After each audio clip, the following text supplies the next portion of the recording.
Well guys, Maggie's gotten filthy already. Been out digging holes in the yard. Good morning guys, it's Michael. Welcome back to Fair Iron Customs. Today I'm going to be trying to get this the rear axle finished up on the car. First thing was the vent hole is going to be right where we need to put this if we set it equal with the other side. So first thing I'm going to do is weld that up.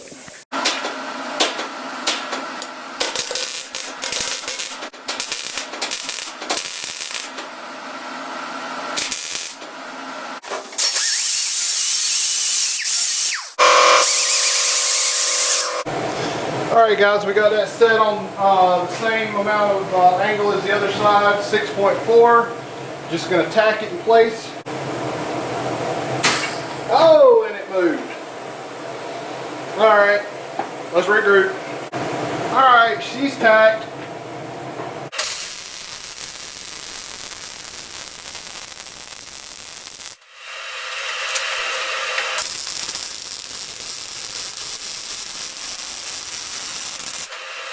Alright, for everybody that didn't see in the other video, I'm going to use these mounts for my Watts link. I don't think I'm going to have to use a sway bar on the back of this anyway. Alright, we're going to just take and we need to find us a spot for the vent. I'm going to move it further out. I don't want to move it further in. That'll put it too close to the inside, I believe. Our trailing arm is going to be over here, so I'm just going to kind of go in about a couple inches away from this mount and put a new hole, and that's approximately where the hole was. So we're going to center punch it, and I'm going to drill the hole.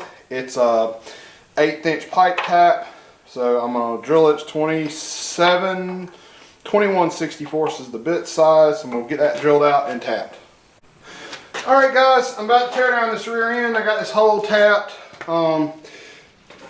First thing I'm going to do is I'm just going to, you don't have to do this, but I'm going to do it to keep in, since we're, just to keep tabs of where things go. I'm marking, I don't know if there's a good place on this cap to mark it or not. Let's try to mark it right there. Just taking a stamp and I'm putting a left and a left. If your caps aren't already marked, if you put the left and right straight up and down, you'll know that, you know, R is up, and match them up on the case, you'll know which way both of them go in the case. And it's very important to keep these caps in order. Let me get some air running, get these bolts loose, and I'll come back. Alright guys, I got these bolts loose. My battery's about to die. I need to tighten them up. I put an L there, and an L there, and an R there, and an R there. You can see that they have arrows telling you which way is out. So, the thing I wanted to get to on this, give me a second, is that your shims on both sides of your carrier, that sets the prelate on your carrier. So you need to keep this shim on the left and this shim on the right. And that is for this case. That's the amount of thickness you need for this case. If you do a gear change, that's the amount of thickness you need to go. Now you may need to put more on this side and more on this side, which is where the shims come into place. But since we're not changing the gear, we need to put these back in, and we'll get into that in a little bit. Alright guys, next up is to take the pinion nut off. I'll get into setting the preload whenever we get that far. I'm hoping that the compressor isn't going to kick back in. I do have an air leak in my line. I'm going to have to get it replaced. So,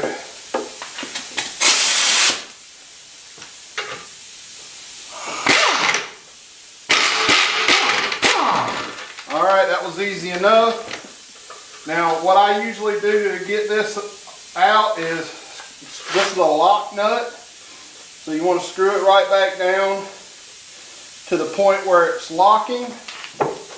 And I do this. It's abusing the tool, absolutely, but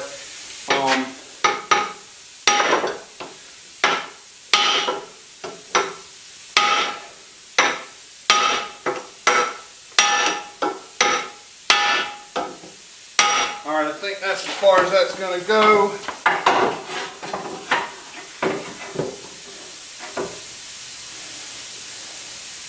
And what it is your pinion bearing is pressed on to your pinion. So you've got to drive the pinion out.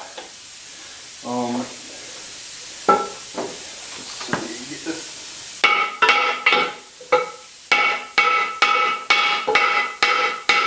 Alright.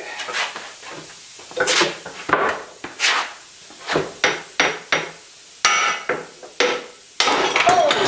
And the pinion went flying.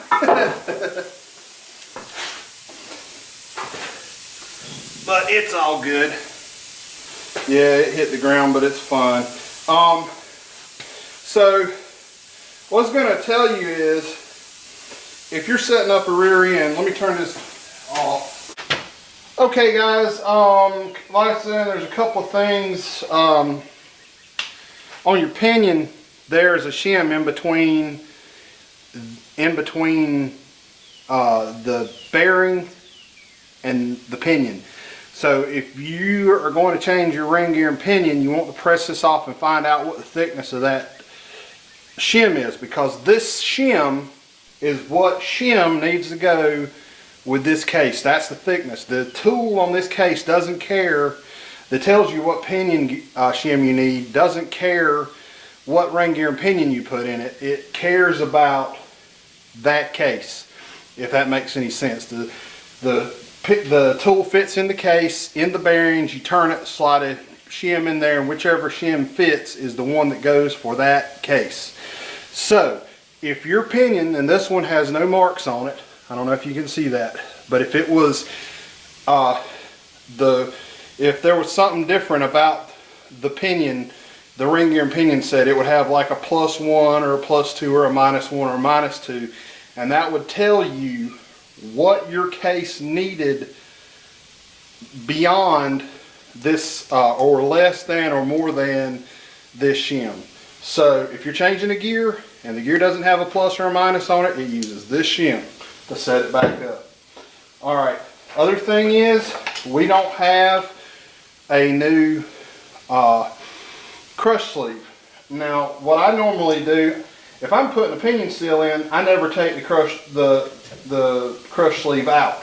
But what you can do on a crush sleeve is take it and mount it on the pinion. And that one is fitting weird. Okay, there we go. And take a hammer, and you can go to the anvil or a vise and just tap it, roll it around and tap it. And that will make the crush sleeve spread back out. So what we're going to do when I get ready to tighten this up, I'm going to tighten it by hand. And as soon as it gets tight enough by hand, it's you know, I felt the preload. You know, no telling how many thousands of miles was on this vehicle, and the preload was fine. So we're just going to tighten it, snug it right back up against it. You don't want to go any tighter or you'll burn the bearings out. Alright, and we'll get into that when I get the case cleaned up and start going back with it. And what I'm going to do is just on the seal, you know, you put a seal in, you want to grease the lip a little bit. You know, put a little grease in it so that it won't start up dry. I mean, sometimes they come with grease already in them. But there's a trick that an old mechanic told me, or he wasn't really that much older than I was, but it was a long time ago, one of the guys that taught me. And that was to take and put a little grease on the inside of the seal. Just pack the inside of the seal with some grease. And this is on any seal that you do. Put a little grease on the inside of it. You'd probably be better off to use some Vaseline or something. Grease is actually... Alright guys, the axle bearings that I ordered were not the right ones. If you'll notice about these shims, this is the one for the right side. You have a side that's got a sharp edge and a side that's got a taper.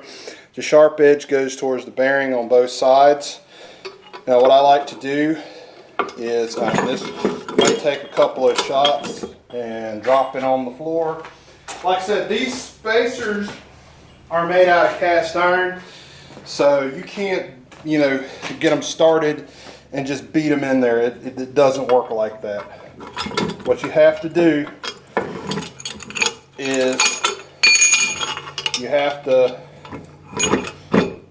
kind of get everything going all at once. And what I do is I get it all going at once, kind of in an angle, but you want your, oh, see, it fell.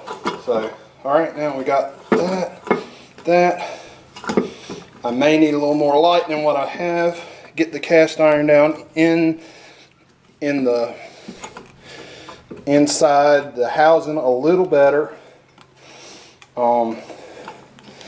Now, in the old days, and I'm sure, I don't remember if Ford had a tool to do this or not, but in the old days, like Dana's rear ends and stuff, they made a housing spreader where you could spread the housing, and you could spread the housing, and it's not that hard. All you got to do is be able to clamp it this way and that will fall right in. Let's see if we can do that. Alright, all I have is my woodworking clamps, and I don't think they're going to have enough tail to do this.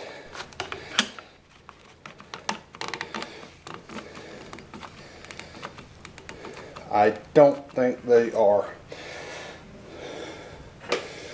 But it's amazing how easily this cast iron will move around. My shop teacher in high school would take and put the inside micrometer inside the cylinder of an engine, and he would take and squeeze the block together and make it fall out, just to show you how much cast iron moves around. Alright, now what you need to do this with is, I just use the end of a hammer one side at a time, and it is tight. Oop, I bet I'm hitting the pinion. I know I'm hitting the pinion. There we go. That was what it was. And there we go. Right down. A little bit of time, just at the end of a wooden hammer handle, and it slides right into place. Now, if you had a expander, a housing expander, you could make that fall right into place. Alright guys, it says they're supposed to be torqued to 80. I could have almost guaranteed that's what it was, since they were 1/2 inch bolts.